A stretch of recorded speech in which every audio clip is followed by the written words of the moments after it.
श्रीकृष्ण यांची अशी एक गोष्ट की जी आपल्याला खूप काही शिकवून जाते। तर एकदा एक व्यक्ती श्रीकृष्ण यांच्याकडे जातो आणि श्रीकृष्ण यांना म्हणतो की हे वासुदेव, मी पूजापाठ करतो, मी दान पुण्य करतो, तरी देखील मला सुखशांती मिळत नाहीये, माझं मन अशांत राहतंय। तेव्हा श्रीकृष्ण म्हणतात की तू एक काम कर, उद्या एका भांड्यामध्ये दूध घेऊन संपूर्ण गावाची एक परिक्रमा पूर्ण कर, परंतु अट ही आहे की दुधाचा एकही थेंब खाली सांडता कामा नये। नेक्स्ट डे संपूर्ण फोकस ठेवून तो व्यक्ती त्या गावाची एक परिक्रमा करतो, दुधाचा एकही थेंब न सांडता। तेव्हा ते श्रीकृष्ण यांच्याकडे जातात आणि त्यांना सांगतात की तुम्ही सांगितलं अगदी तसंच मी केलं, परंतु असं वेगळं काही मला वाटलं नाही।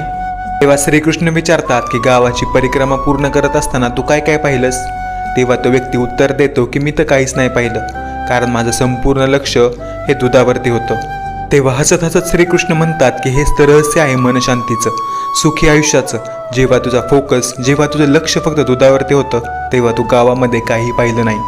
अगदी तसंच जेव्हा तू स्वतःवरती फोकस करशील, कॉन्सन्ट्रेट करशील, तेव्हा मनशांती आपोआप मिळेल।